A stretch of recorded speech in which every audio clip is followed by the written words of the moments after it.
Welcome to T-Smack, home of the T-Smack. May I take your order?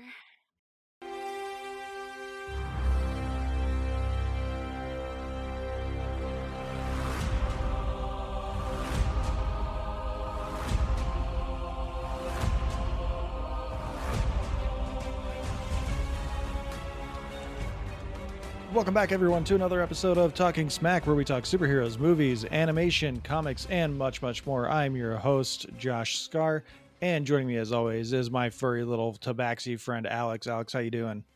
I'm doing fantastic. I'm just a little confused as to why you have jogging shoes on and you got these little tight little lacquer pants. You got the water wicking shirt on. What are you doing? It's What's going spring on? in the Midwest, man. It was 38 degrees today. Sunny with a Oh, light wind. We might as well be opening up the pools. that's true. I just was looking outside today and I was watching all these turkeys walk by my household, wondering why they're on migration. I saw a couple of them outside my kid's school the other day, and yeah, they're huge already. Like, they're ready for Thanksgiving again.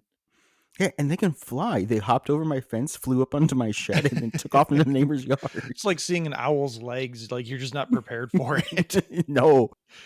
So, Alex, we have a couple of things to get to before we start doing our main conversation. First and foremost, we have to congratulate Godzilla Minus One for winning the Oscars. They won all hmm the Oscars. They were only nominated for Best Visual Effects, but they hmm won all the Oscars somehow. That is 100% win rate, and they need to just retire right now. I sent you and Justin the picture in our group chat of the one guy from the Godzilla Minus One team who brought like a mini golden Godzilla who was wearing a Yeah. bow tie.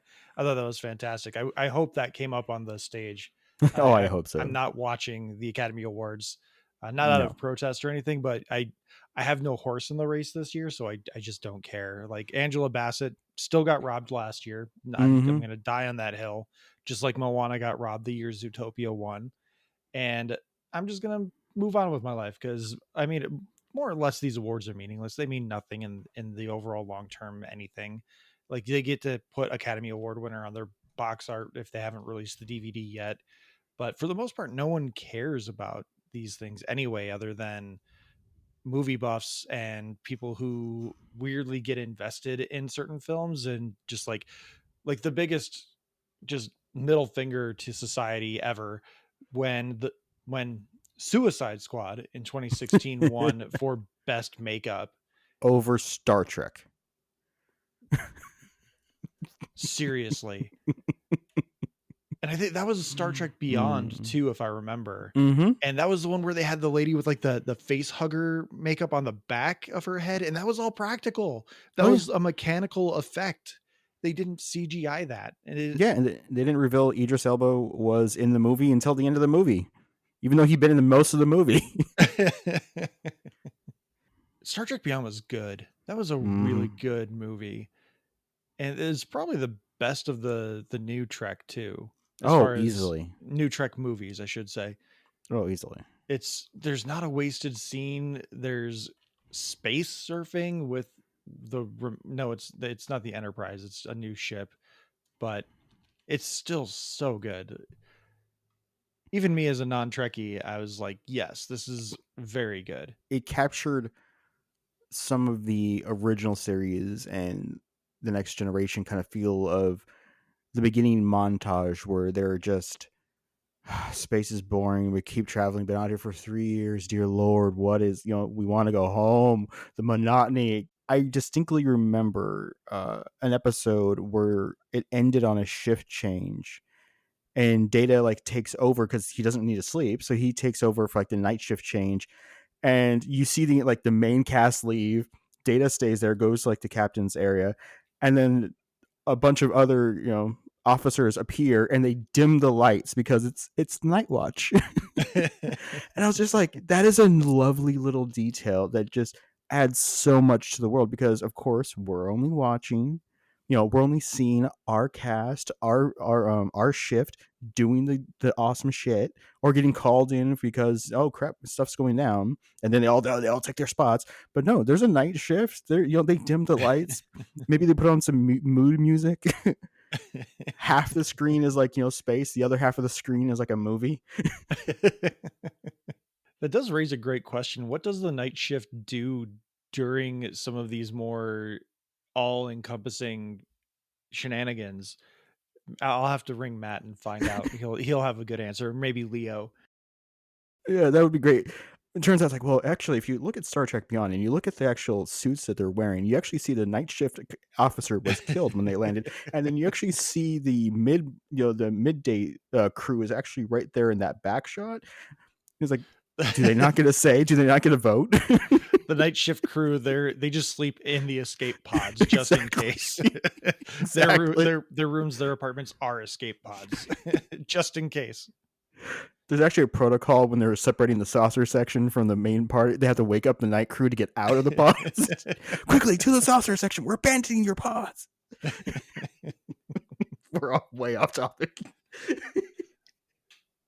So I have to take a victory lap before we move on any further into our promo and then our main discussion point.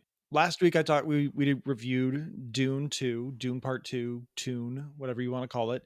And I had mentioned that I did not understand if Paul is supposed to be the good guy. Like it just felt wrong the way he was portrayed. And sure enough, by Monday morning, Tuesday morning, I believe as the Hollywood Reporter came out and came out with a piece that was talking about how oh God, I'm blanking on his name. Herbert. Frank Herbert. I was gonna say Frank Welker, but I'm pretty sure he's Scooby Doo or Fred. Or both. I know he's Megatron or Starscream. Or both. Yeah. I know he's also I can't remember the name of the species now, but he's the voice of the main bad guy in Dino Riders, which that keeps coming up in my brain for no reason right now. I have some notes, had a really fun episode with the IP lottery, and I submitted Dino Riders as one of the lottery pieces. Yeah. I know a lot of people have been, the nostalgia kick for Dino Riders has been around. There's been a few podcasts that have talked about it, but like apropos of nothing, I have just been thinking about Dino Riders and I'm just like, why? There's nothing in my life that is dealing with anything related to this right now, other than like my deep desire to write a story script, like a manuscript for a Dino Riders movie and then have someone else script it out. But I don't have those connections unless James writes scripts is listening, which James, if you're listening, let's collaborate. I know you're in TV, but let's make that jump to movies together. You guys can bring it back. You can bring it back. It's going to be fantastic. It only had one season, but you have the show Bible ready for like 6 seasons in a movie. We can pull a George Lucas and just merchandising, where the real money from the movie is made. And that's how we make our millions, is we bring back Dino Riders. The 40 and 50-year-old crowd that would buy those toys up in an instant would just pay our mortgages for the rest of our lives. I'm way off topic from taking a victory lap for thinking of Dune. So anyway, Dune Part 2. Frank Herbert, Frank Welker, whoever it is, he wrote Dune Messiah or whatever the Dune sequel book was. Messiah, because he wrote that book because people did not understand that Paul Atreides was not a hero. He became like this pulp hero, cult hero, and Frank Herbert was like, no, that's not what I did here. He's a religious zealot who manipulated people who believed in him into ascending to power. And now I have to write a whole new book explaining this to you numbnuts. Go on your lap, man. I'm waiting for you to run. I'm taking the win because without knowing it, I watched Dune properly. I was supposed to feel icky about how Paul ascended and how he decided to grab power, and I'm happy about it. I will take the fact that I have some kind of what's the word I'm looking for? Literacy, emotional depth. Media literacy. That's the word. Thank you. I can't think of media literacy, but I have it. Exactly. All right, everyone. Josh has begun rounding the bases, so I'm going to just lean in here a little bit. So, as we all know, it is not black and white. Paul Atreides is not the hero, but he's also not the villain. There's a lot of machinations that were at play. They had the Bene Gesserit who were working things. You have his mother who was working things. You have the fact that he was looking for revenge against the Harkonnens because his entire family line was wiped out, including his best friends like Duncan Idaho and some of the others that were wounded. What a name, So, Duncan, Idaho. you're running bases, Josh. So, so what we have to work on here is the fact that it is a complex morality story that is taking the typical rise of the Messiah figure and the prophecy and working it against the normal expectations, which is the Messiah is always right. Now, whether or not Dune Messiah Part 3 actually kind of leans into that or plays with the morality tale a little bit more, we don't know. But yes, Josh has media literacy, unlike all the idiots out there who are who's like, boy is cute, boy kiss girl, boy get revenge, boy good, right? Boy good? No? White male equal hero. Why did boy stab Elvis? I liked Elvis. Congratulations, Josh. You rounded the bases. You did wonderful. Alex, while I was rounding the bases, I heard you talking, but all I heard was Rage! Rage! Quiet, Beppo. All right, we're gonna hear. We've got a Game Club Pod style preamble happening here, and coincidentally enough, we have the Game Club Pod as our promo for the week. So we're gonna hear from Joey, Tim, and Slade, and we will be right back. Join me, Joey, and my co-hosts Tim and Slade at the Game Club Podcast, where every 2 weeks we review video games, not too dissimilar from a book club. Looking forward to seeing you there, idiots. Yeah, you stupids. Tim, do you want to jump in on this? I will not bandwagon audience abuse.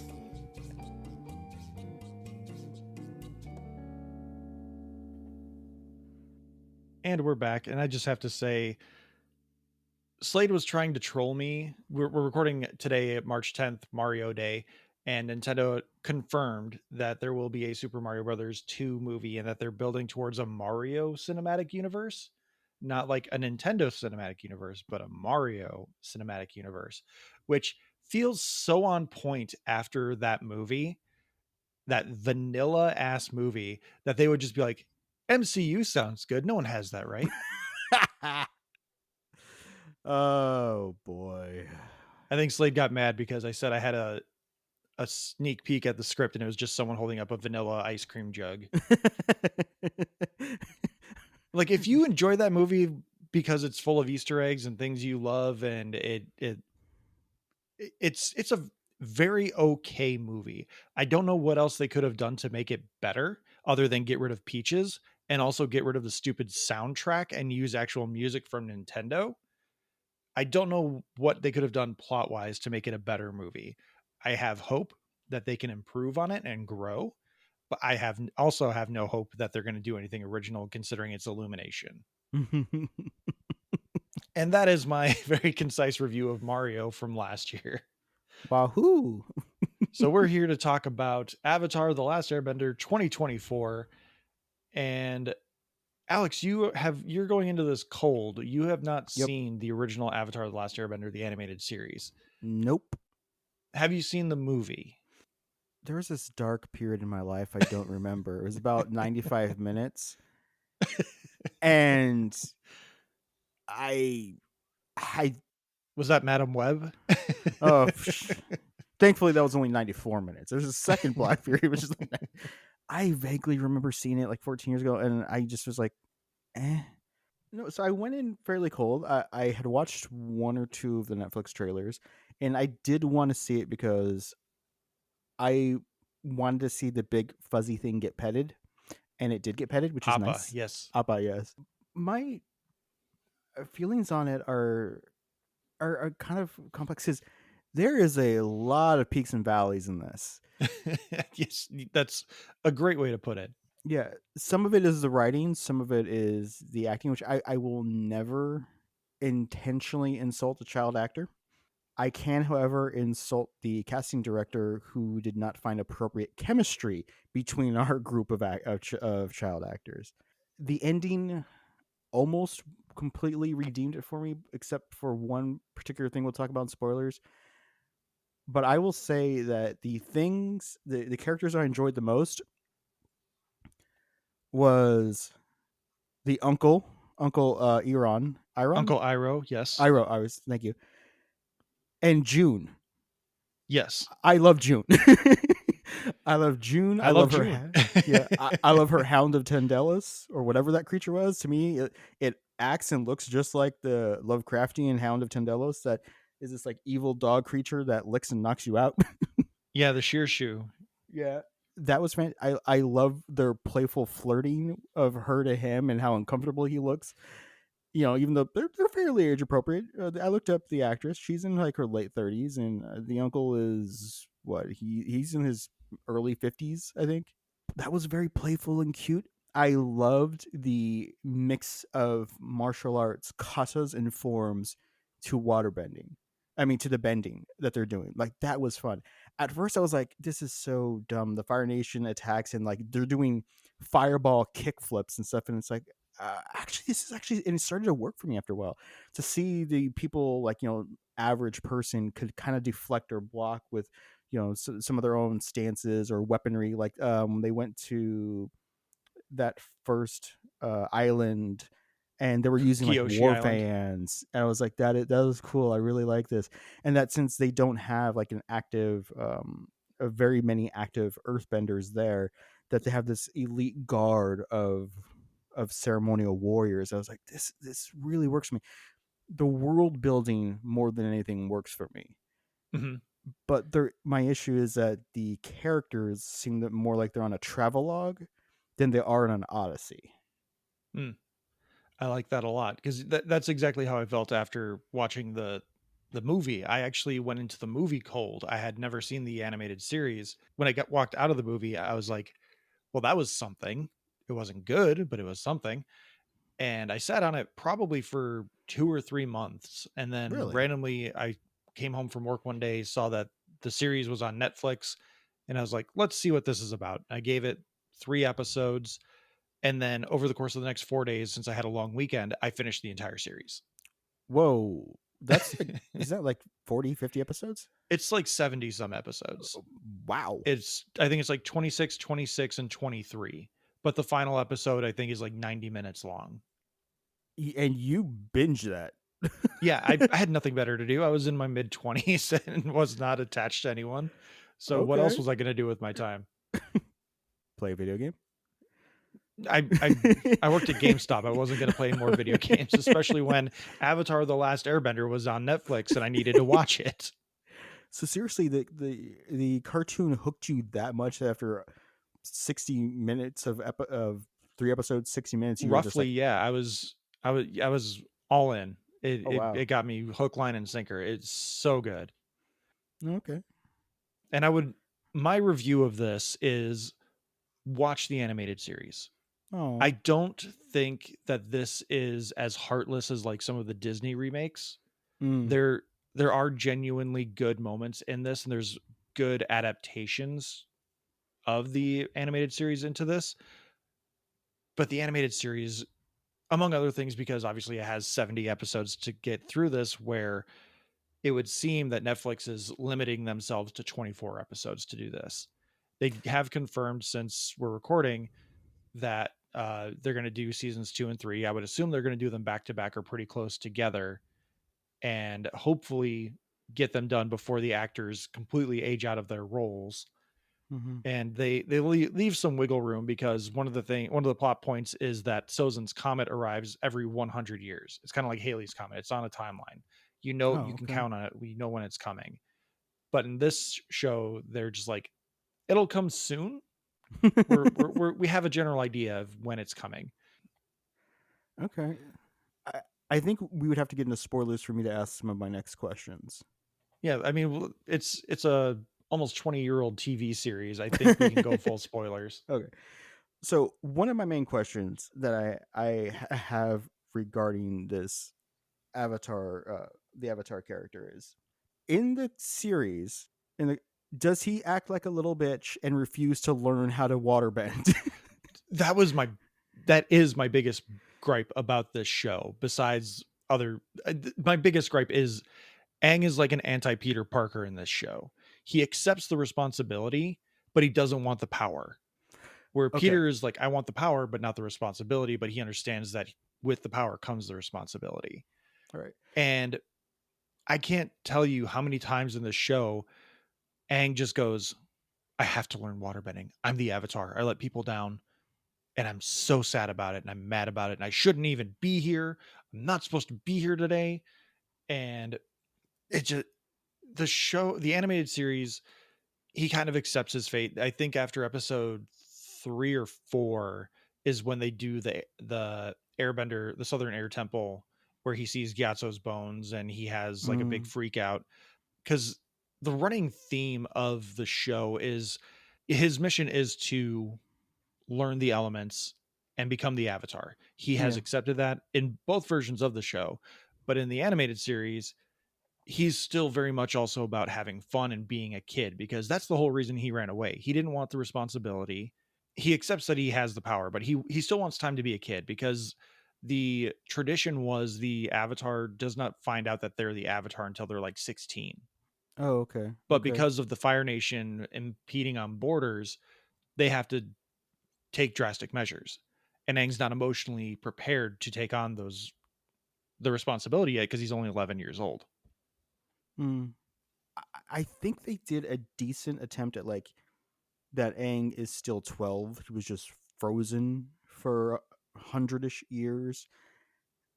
But my issue is that he like walks up to Katara, who is a waterbender from the Antarctica south, The Southern Water Tribe, yeah, basically Antarctica.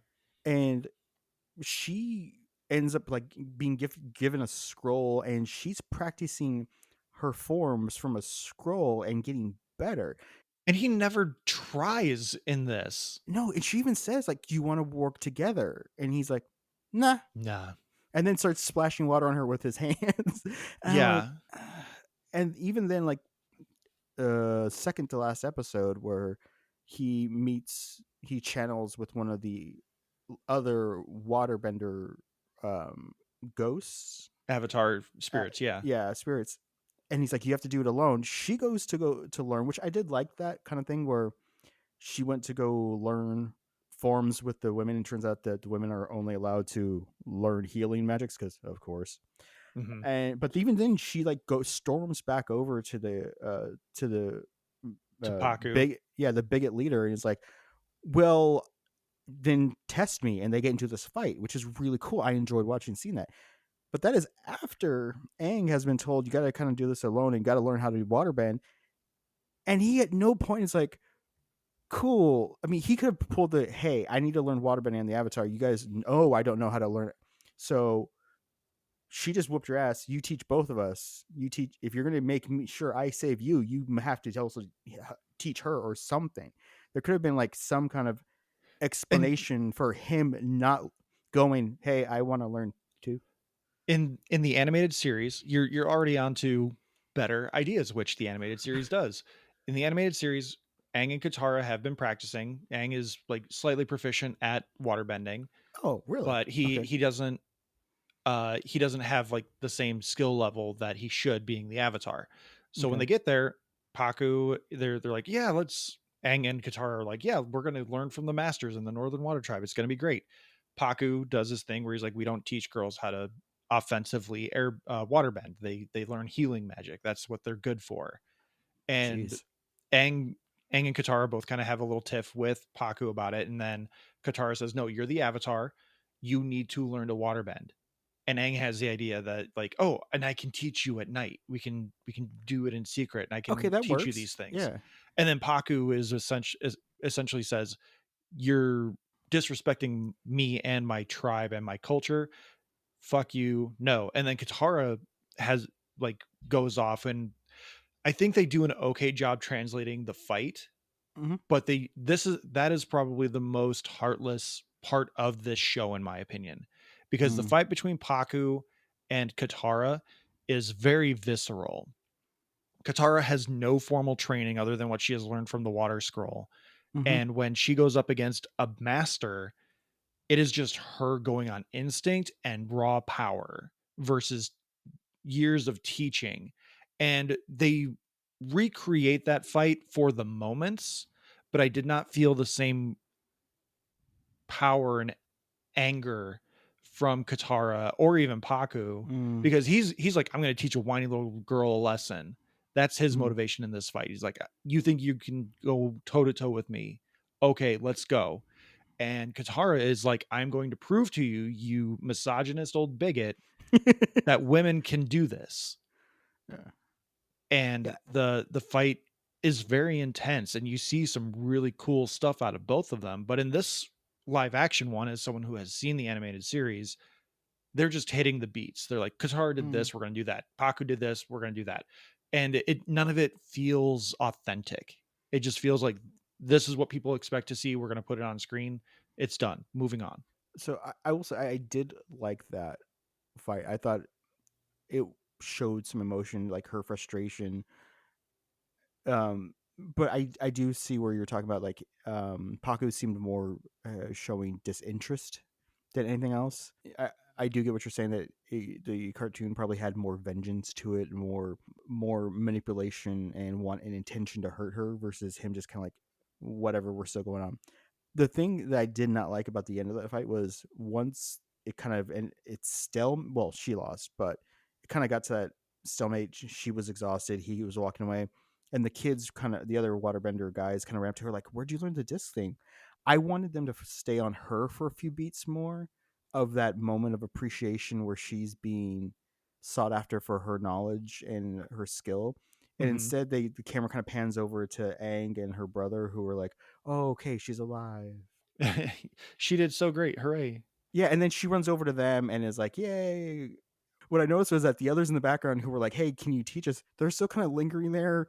And I guess her background instruction were look excited and clap occasionally. That was so cool. Yeah.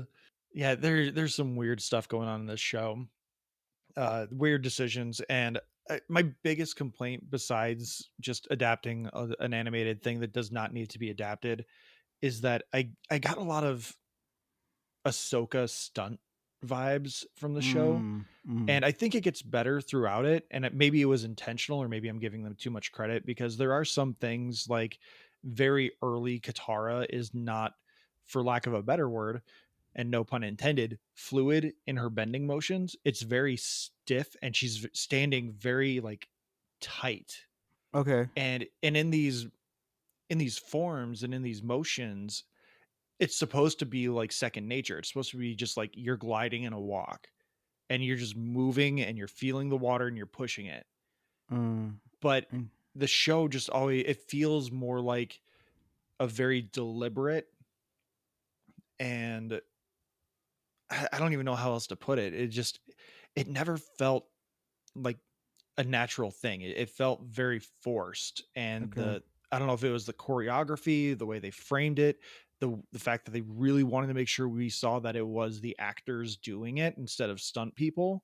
Right. I don't know, but it felt very stiff, and it didn't feel natural. And I'm just like, why can't I see the back of her head and someone in the really nice costume just do this fluid motion, and it looks good instead of it looking awkward? So my next question would be around Sokka, her brother. Sokka, yes. Sorry, Sokka. You mean Riley from National Treasure? Oh, is that who that actually? No, but it feels like that was the direction they went with him, because they're like, we can't have him he can't have a character journey. He basically just needs to be Riley from National Treasure. We'll give him moments where he gets to have a one-up kind of moment for everyone. On everyone, like, oh, I figured out this clue, I figured out this thing, or I got to bop someone on the head.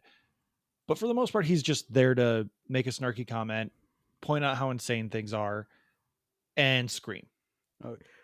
So my question specifically is, I know that The Legend of Korra is like a sequel series. Yes. In the sequel series, how many children does he have with how many women? Because in this one, the second episode with Warriors, like, there was a lot of heavy flirting going on. I mean, she even I really wish I remembered the character. We're talking Sokka? Yeah, Sokka and the lady that she plays, Suki. Suki, yes. She takes off her makeup and so that she can teach him, and he can't even study the forms because like they're next to each other and then the close up on the hip grabbing. I'm like, oh, is this gonna be something? The internet got so thirsty for Suki, and I can't blame them. I'm sorry, she is very pretty. I always try to distance it because of the character they're portraying, because Suki and Sokka in this are maybe 16, 18, somewhere in there. And so I'm like, no, I am almost 40. I cannot do this. So like, but the internet, for some reason, not for some reason, God save them, they got very thirsty for Suki. And again, I cannot blame them. So anyway, then like 3 episodes later, he mentions, I didn't know she was a firebender when I was making out with her. I'm like, what? And then the end of it, out of nowhere, he's trying to hook up with the 3-tailed fox lady. And I'm like, is he Brock? Is this what he is? He has no personality. His personality is I wander and bang. So they did a speed run with Sokka Okay. and Suki, because yes, there's supposed to be chemistry and there's supposed to be a budding relationship. And I believe she does lay a smooch on him when she does like, and I'm also a girl, and she'll like lay a smooch on him. Yeah. But one of the gags that I really wish they didn't reveal right away is that Sokka in the animated series does not see Suki without her makeup until midway through season 2. Oh, really? She's a security guard working in, I believe it's Ba Sing Se, and she like walks up to him and gives him a hard time, kind of jokingly, and he's like, hey, I'm kind of seeing someone, I don't know who you are. And then she like lays a kiss on him and he's like, Suki. He knows her by the kiss. Yeah, exactly. And so I know he's these like lips. blown away, like, oh my god, she's hot too, awesome, bonus.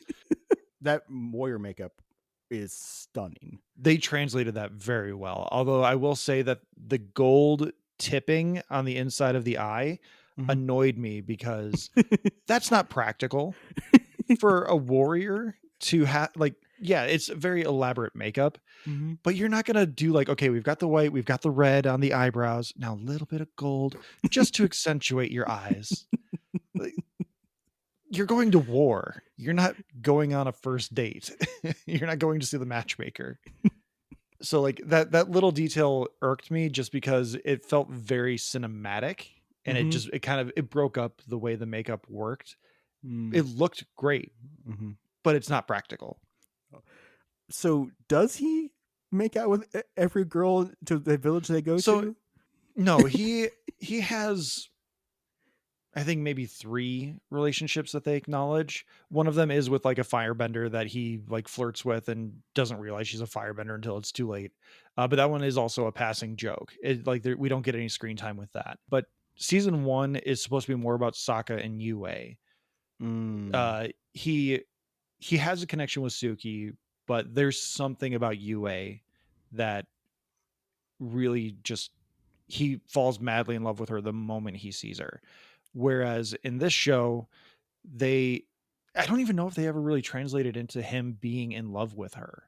It's more, he has a responsibility to defend her, and because they're giving him this backstory of being a failed warrior, that his dad's this high chief who is an amazing warrior, and he's just a lowly engineer who makes great devices that people can use and make their lives better, but he can't hold up a sword and fight. And whatever, in the animated series, he grows as a character, and he becomes like, his ingenuity plays into how he fights, and he becomes a great warrior because of how intelligent he is. Oh, that's cool. I was happy to see that Princess Yue is Amber Midthunder from Prey. That was awesome. Was that her? Oh my gosh. Yeah. The bad wig just completely threw me off. Oh, that wig. That was the wild. second worst wig in the show. The worst wig was Gran Gran. Yes. I'm going to give away one of my notes here, because I'm going to speed run some of my thoughts as we get closer to winding down. Episode 1, Gran Gran, is framed like a crazy stalker bitch from a horror movie. She's like hand that rocks the cradle. You could just like add in the jump scream loud noise orchestral note in any scene she's in, and it would work. Ah, Gran, oh Jesus! And why they gave her of all people the intro line, because they have to Easter egg the whole air, water, earth, fire, whatever. Everything changed when the Fire Nation attacked monologue. They gave her that, and the delivery she gave with that. Again, she sounds like an insane person in a horror movie. Like, all she needed to do to make it complete was add thinner at the end of her delivery, and she's setting a curse on them. So speaking of the old age makeup, it took me about a minute and a half with, was it King Mori? Boomy. Boomy, to realize that is Jay from Ghosts. Yep. Utkarsh Ambukar. He's also in Pitch Perfect, which I didn't realize. He is? Yeah, he in the first one he plays Bumper's like hype man. And he ends up hitting it off with the beatbox girl from the Barden Bellas. Oh, okay. He was having all the fun. Boomy is such a fun character, and with what they did with him, it is maybe my most disappointing part of this show. Really? Because I liked him. I liked what they did with him. They kept some of his eccentricities, but the translation didn't work because he's in the live action show, he has lost hope, and he has just become this doddering, old, hateful, spiteful earthbender who's like, war is death, death is coming, and he's kind of emphasizing the change, or what the other avatars are telling Aang is it's a lonely road. You walk a lonely road, the only road you've ever known. You know? Yeah. But in the show, in the animated series, he's just maniacally eccentric, and he's having fun, and the way he puts Aang through a bunch of trials, and he like portrays himself as like this feebled old man with like a hunch, and the moment when he like rips off his cloak when they do the duel, he's just jacked as shit. Like, he looks like John Cena, and he's just like, let's fucking go. And he's trying to teach Aang a lesson, and he needs to, as the avatar, he needs to approach things from different angles, from different perspectives, and take in different ideas, which is an amazing teaching mechanic, especially as you progress through the show, when you find out that for avatars, it's hardest for them to learn the opposite of their natural bending state. So Aang, as the airbender, has the hardest time learning earth bending, because air is fluid and open, where earth is compact and hard. Okay. And so Boomy's trying to instill some of these lessons into him, but in this one it's just Boomy being spiteful, and I think there's a way to make that work. I don't know that the show delivered on it completely. Okay. I kind of got what they were going for, at least how I interpret in the show, which is that his thing is that I'm still alive and I'm barely holding together this kind of like last bastion of defense. Yeah, and he's lost hope. He's basically just waiting for a moment with where the earthbenders can come in, or the firebenders can come and just take him away, essentially. Yeah. I did kind of like that the ultimate lesson he was teaching him, which is like, listen, it's either you or me. Like, one of us is going to lead the earthbenders. One of us is going to, like, transition their power from one to the other. And then, of course, it's, the power of friendship allows me to survive this day kind of thing, which I did get that. I mean, that was a sledgehammer that kept getting repeated throughout the entire series by every avatar, which is there is no power of friendship. But Rainbow Dash is going to be there to let us know. It's time to be awesome. Yes, exactly. And, Princess Starlight is going to let us know. So I really only have like one particular question left. And that involves the Fire Nation, which, by the way, Daniel Day Kim, he is loving that role. He is pitch perfect as Ozai. Oh, I don't trust the writers, but he is amazing in that role. You can tell that he's just like, full villain. But aside from that, what is the point of Prince Zoku? Prince Zuko. Sorry, Prince Zuko. Yes. What is the point of him? Because other than his uncle being awesome and June crushing on him, which is adorable. By the way, I'm hoping season 3 they get together because they gave her one task, which is to hunt down the Avatar. Fun fact: June in the animated series is voiced by Jennifer Hale. Really? Yep. So many amazing voice actors in the animated series. I mean, they gave her one job. Her job was not only did she hunt him down, she took out like 6 firebenders to get to him. But he like captured and freed and failed. I don't understand. Is he supposed to be this kind of sad sap, kind of like down on his luck? Because the backstory that was delivered in that monologue to the crew aboard the prince's ship, when the prince kind of was like, when he the uncle was like, listen, he gave a lot more than you guys know. I understand he's a jerk, but he actually spared your lives. And I loved that. That was one of the better changes into the show from the animated series, because the animated series, it's just a rotating crew. Oh, really? Your question actually leads into one of my biggest complaints of the show, and that is Zuko in the live action show feels more desperate than he is determined. Okay. In season 1, he is the bad guy. Like Ozai. Oh, really? Ozai, we only hear about him. We only ever hear about him as the Fire Lord. I think we see the flashback that they talk about, because Iroh's telling the crew about how he got his scar and what it meant, which the burn is a mark of shame. It's very shameful for a firebender to get burned, because they're a master of the element. How the hell did you burn yourself? So the fact that he got burned, it is a big mark of shame. Okay, so it's not kind of a thing where, like, I mean, yes, obviously it's a mark of shame because his father did that to him, but firebenders don't like have like scars from learning. They shouldn't, no, because okay. they should be able to deflect it at the very least, or their body should be able to counterbalance it, because they run hot anyway. Oh, okay. But Zuko in season 1, he is the villain, and they kind of transition away from him being the villain by the end of the season because of Admiral Zhao. Mm-hmm. Which, again, fun Avatar fact, number 92 of this episode.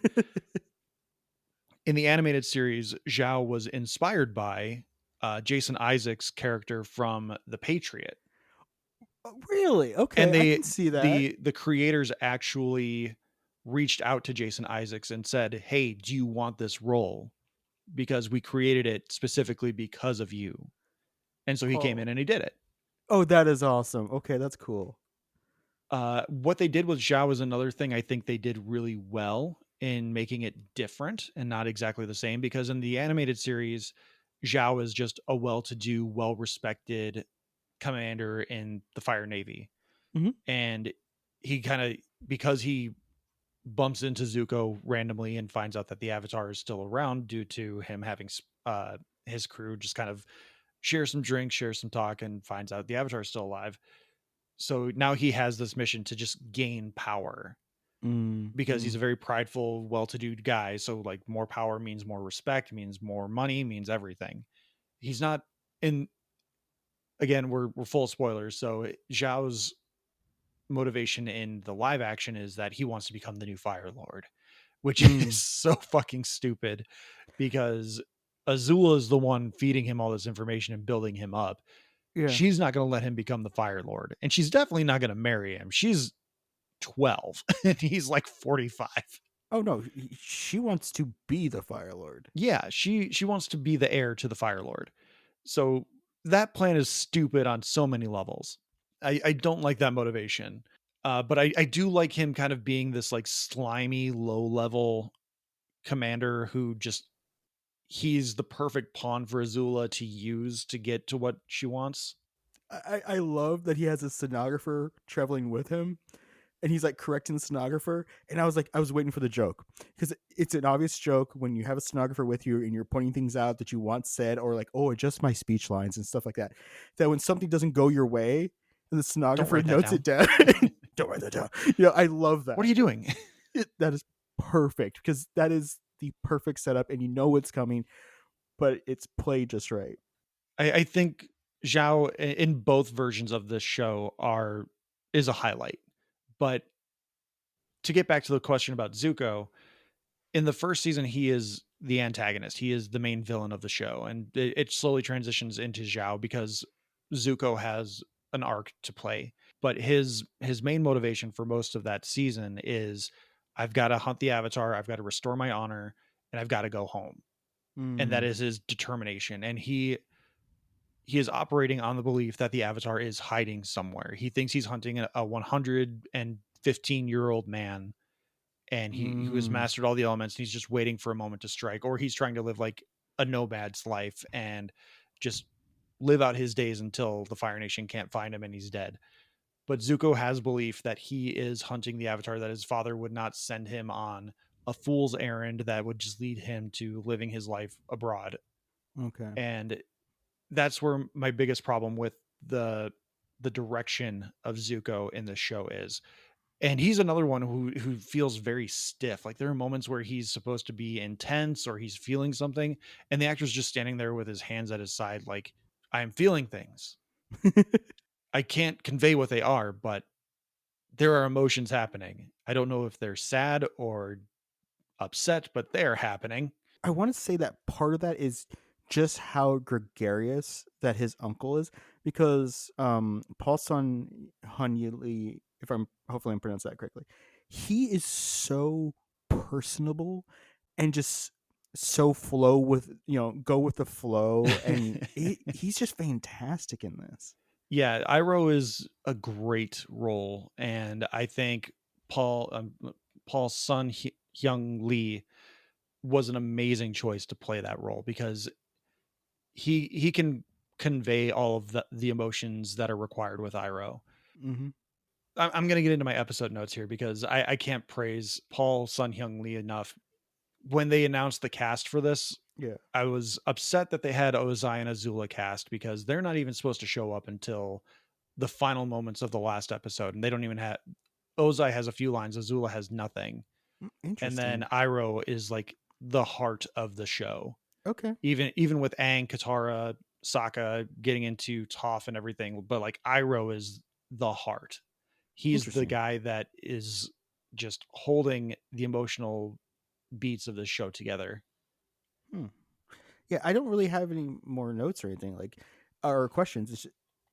The show was very up or down. There were some beautiful moments.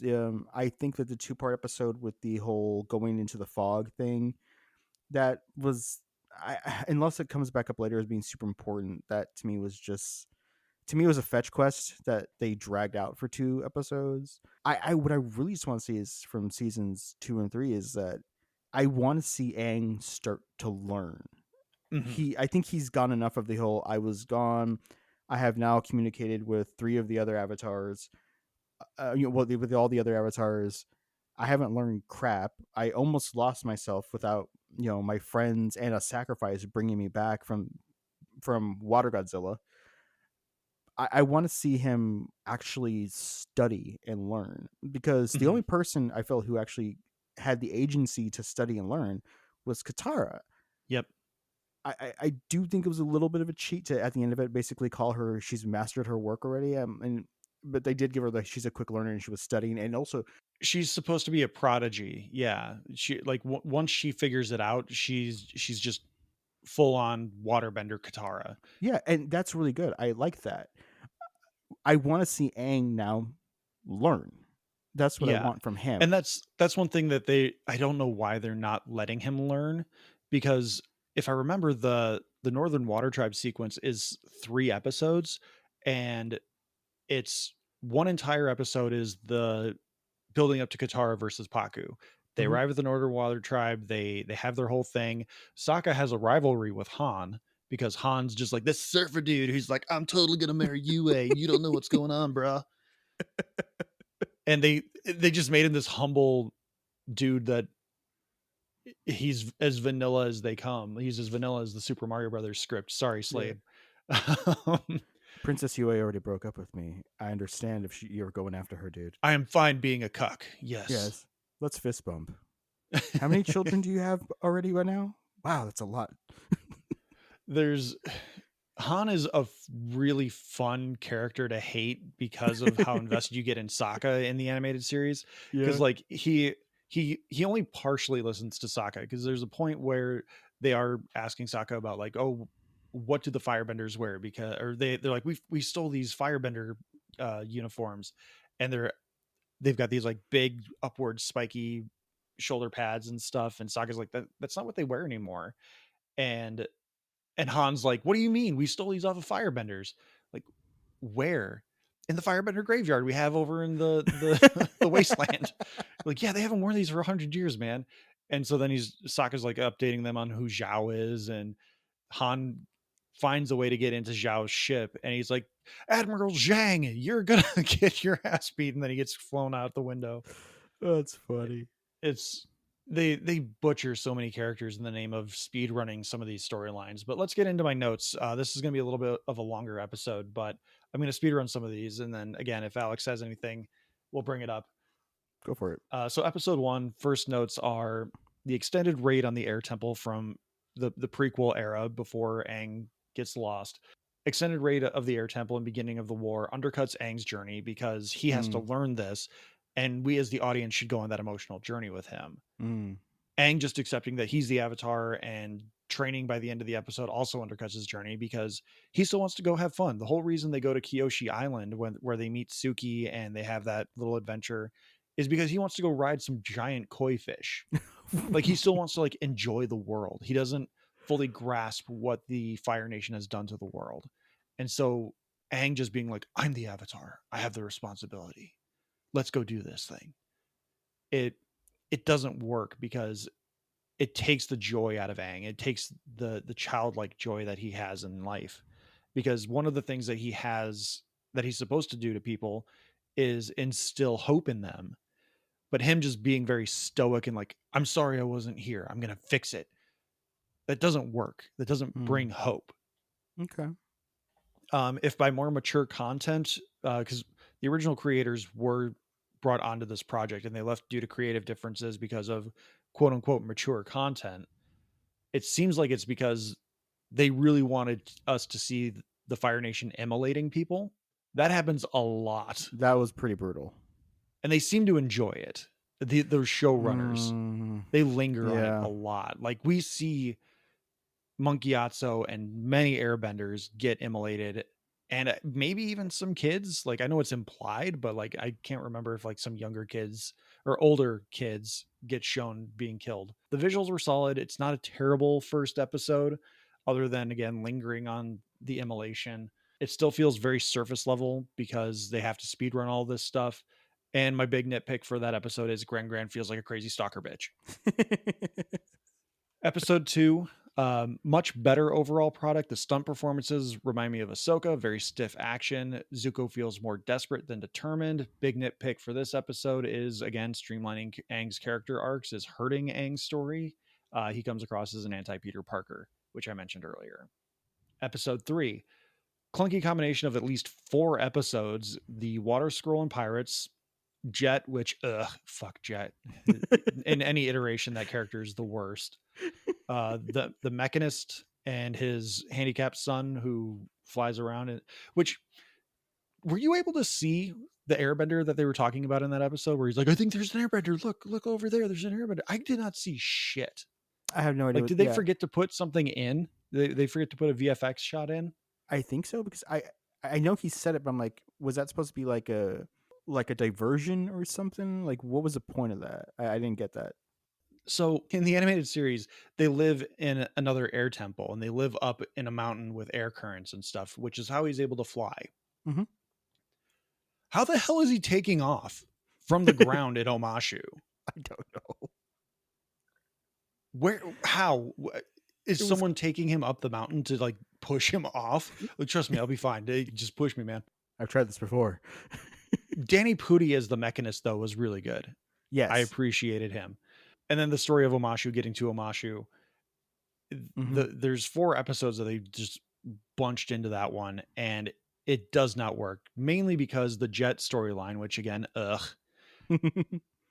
Jet storyline is undermined because the idea of Jet and his little gang of not so merry children is that they are willing to make sacrifices that include non-Fire Nation civilians.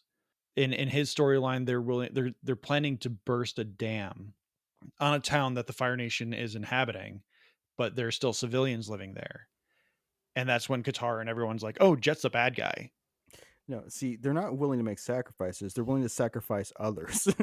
There's a bit of a difference. Yeah, and they're setting off bombs in like empty warehouses or warehouses that they have discovered have Fire Nation spies. Yeah. So there's intent with the terror they're causing. But it's not as brutal as beating up an old man walking down the street because they think he's Fire Nation. Yeah. It's not as brutal as willing to kill an entire town just because there are 20 Fire Nation guards stationed there. Yeah. So it undercuts the impact of that story, but also just making me think of Jet. Just that's one thing you can cut from this show, and it doesn't affect anything. Aang is still very joyless in episode 3. Big nitpick is the bending choreography is still very clunky. Positive thought, Zhao's adaptation is pretty good. Aang versus Zuko in the market is not great, but at least they were trying something as well. Like, I will give them credit for trying something. But the cabbages. Which they brought back the Cabbages voice actor for that. Episode 4, the Boomy storyline, being another speedrun victim is upsetting. By the end of the episode, I did turn around on it a little bit because I see what they're going for, but I don't think it's translated well. They really needed to give an origin story to Katara's water canteen, but in this show, she just has one at some point. But in this one, she's like, "Oh, water canteen. This could be useful." They have time to do the hippies in the tunnel with the secret tunnel song, but they don't have time to properly characterize Boomy. Sokka solving the secret tunnel riddle rings very hollow because the idea is sibling love solves the problem, but not really, because it's a mess of what the show is trying to do, and the fact that they say the badger moles can feel emotion from the beings around them is stupid.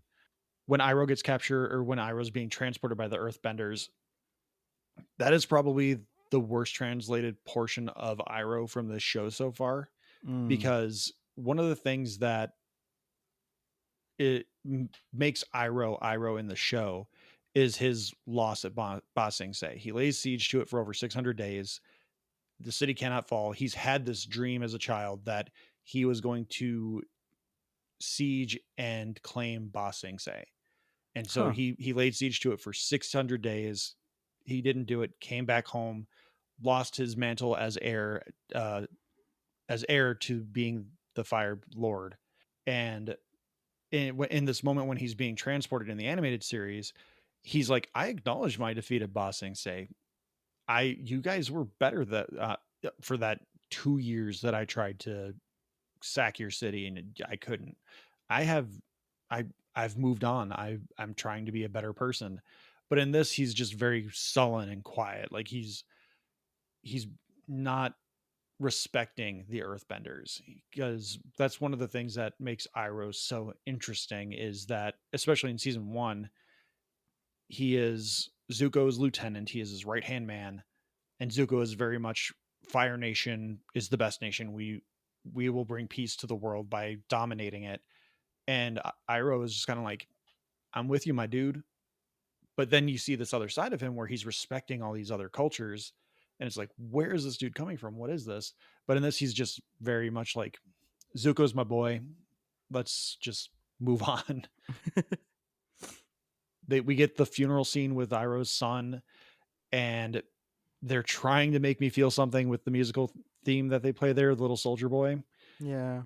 When you watch one of my least favorite episodes of the Last Airbender animated series is Tales of well, I shouldn't know. It's not one of my least favorites.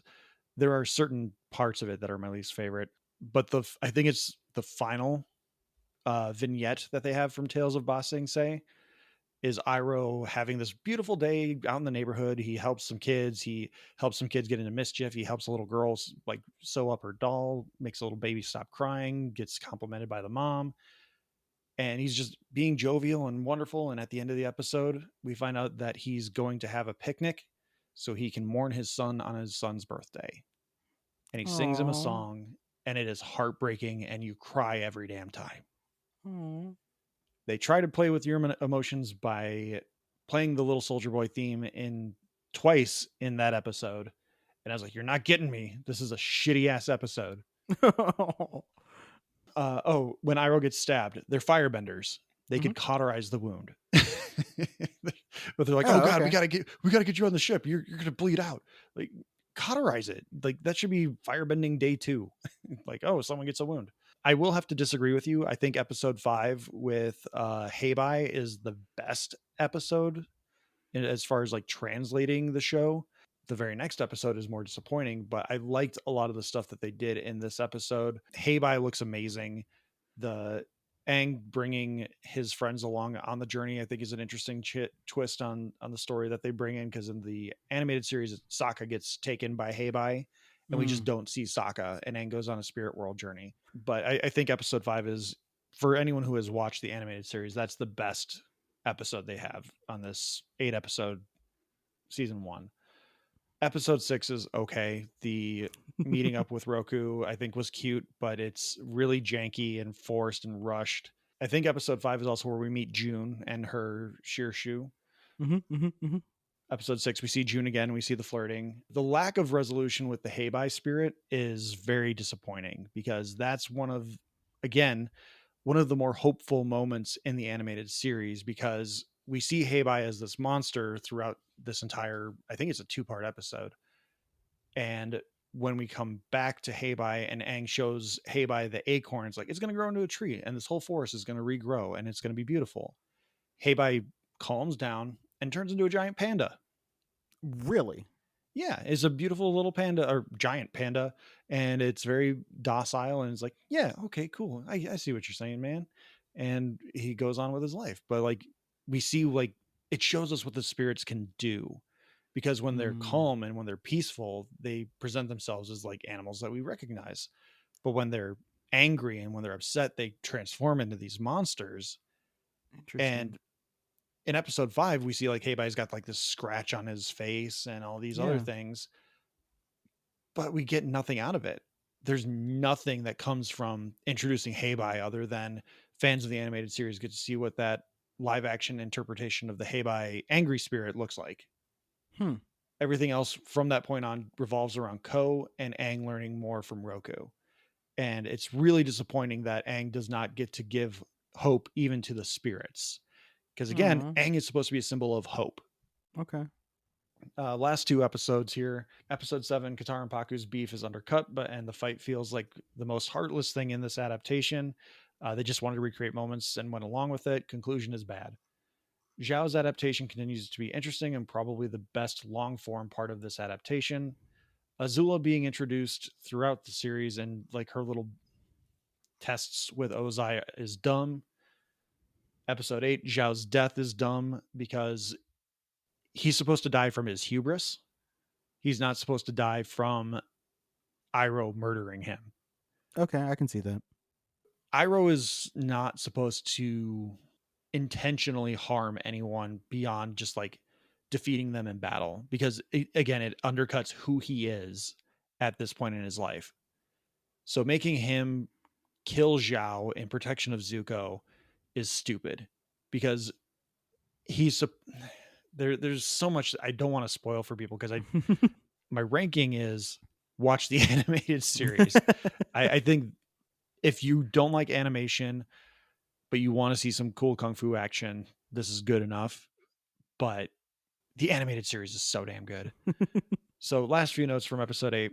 Azula playing Game of Thrones, not interesting. It's derivative and it's dumb.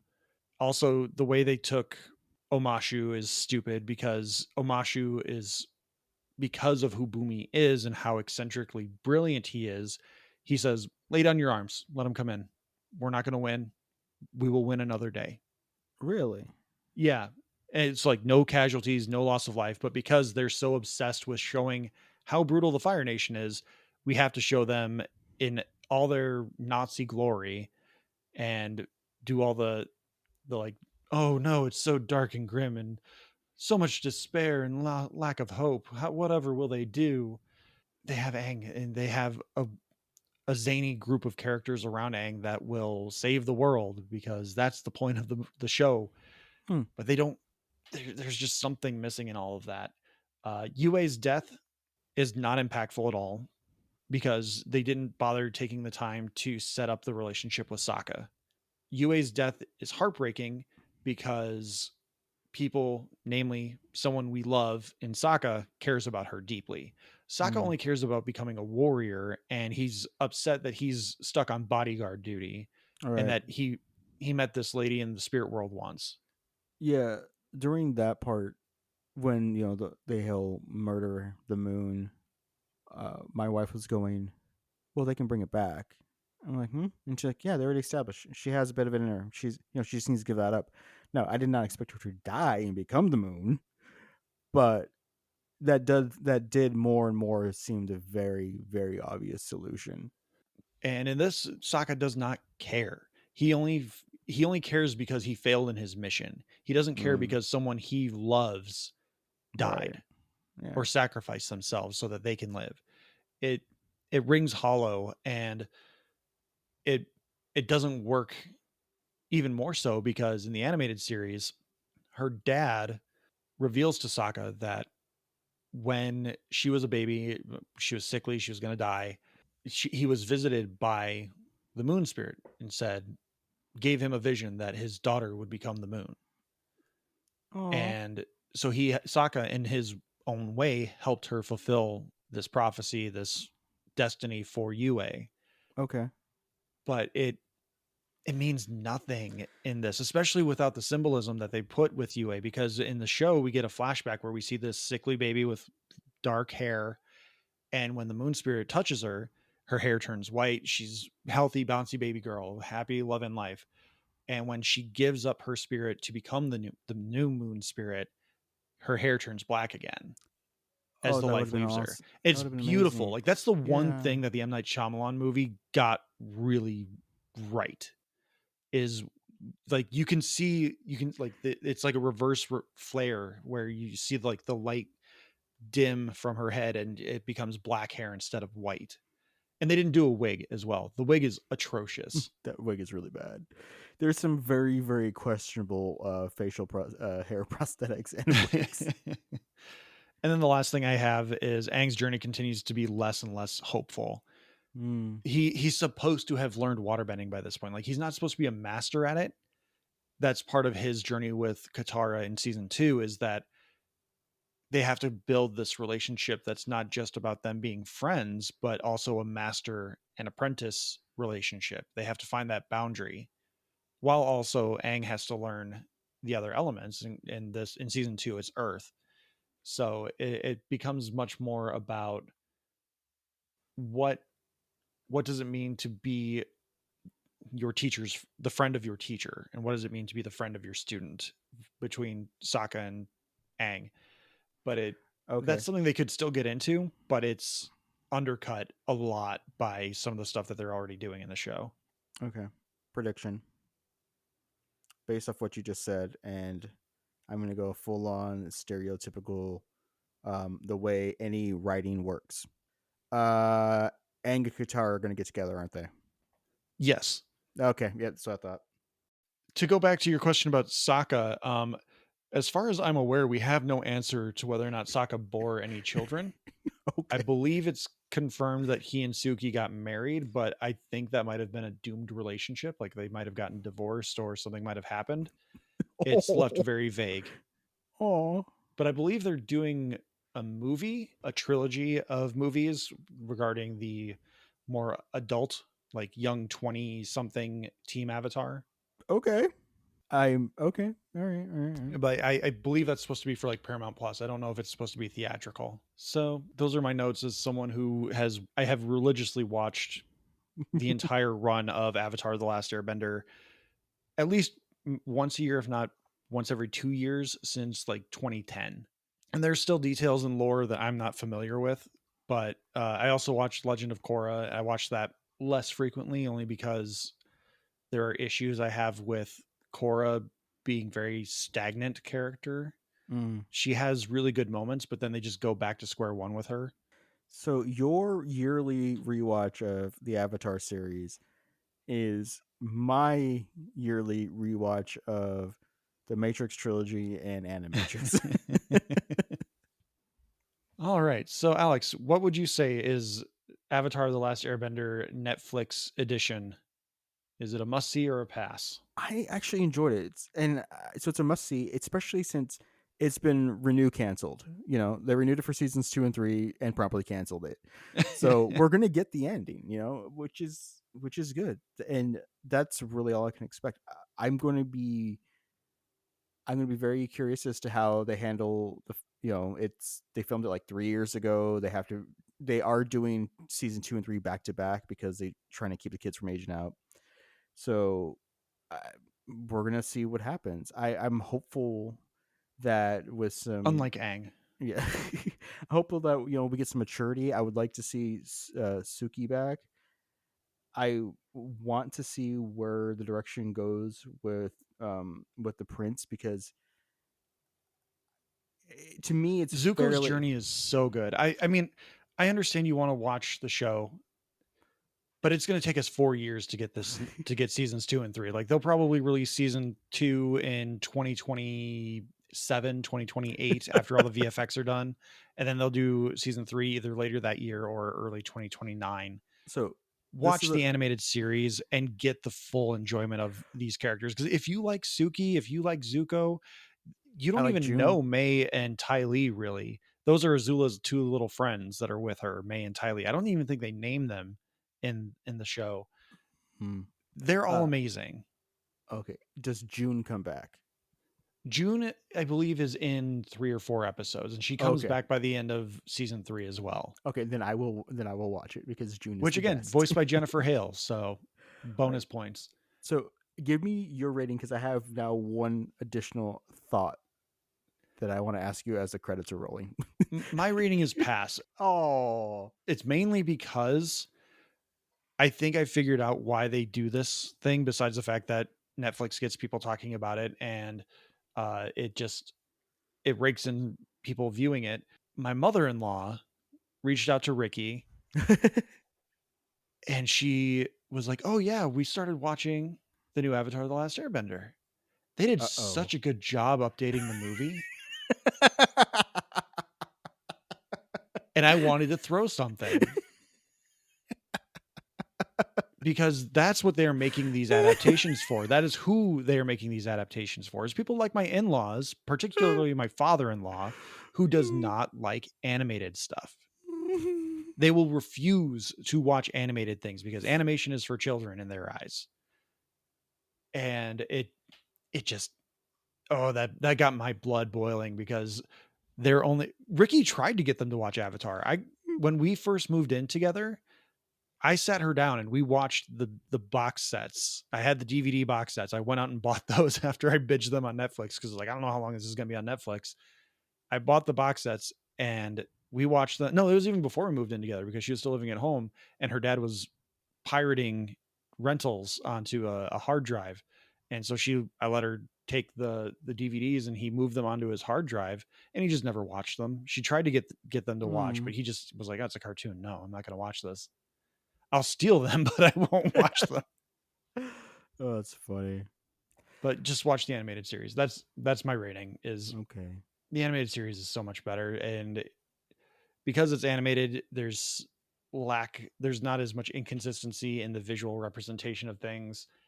And when you get to the end of season 1, where the moon goes out, oh my God, that's so beautiful. It is such an amazing animation. And the way they play with the colors, but it comes back in season 3 where a certain firebender gets rainbow fire. And it's amazing. All right. So watch the animated series. Final time I'll say it. All right, Alex, let everyone know about our Discord. Our Discord is amazing. You want to be there for conversations, to prompt us to give our thoughts and opinions, for us to not be mean like the video game club and call you morons for being wrong. We're just going to write a diatribe and let you know why. I take the Weekly Planet Nick Mason approach. Like what you like, It's fine. It's cool, but you're wrong. But like what you like. All right, Alex. Also, who is remixing our musical themes this week? Oh, Billie Eilish, fresh off of her Oscar win from tonight. I don't know what you're Shit. talking about. Godzilla -1 won all the Oscars. It's true, but he handed her one briefly for a moment and then took it back. He went screonk. Here you go. Don't forget, we also have our sweepstakes going where you can submit a Talking Smackdown submission and submit a submission, Talking Smackdown suggestion. You can email us at tsmackpod@gmail.com, and we will enter you in for a drawing to win a Steam copy of Marvel's Midnight Suns. Mhm. You can find us on social media at Talking Smack Pod on Blue Sky, Instagram, Threads, Hive Social, Post News, Facebook, YouTube, TikTok, and Lonnie's website. Again, you can email us at tsmackpod@gmail.com. Thank you to Leo Allen for musical themes, Beppo and Retro Royale Studios for our avatars, no pun intended. Please like, subscribe, rate, review on your podcatcher of choice. Those ratings go a long way. Thank you so much for listening. Alex, thank you so much for being here and wasting 8 hours of your life while watching this show. But most importantly, everyone, again, thank you so much for taking the time to listen to us rant and rave about things. Please take care. Have a great week. We will see you next week when we talk about Something. So the prince becomes an ally, right? He becomes yeah. You gotta watch the animated series. I will. Just watch it. They made him too sad sap to not become an ally.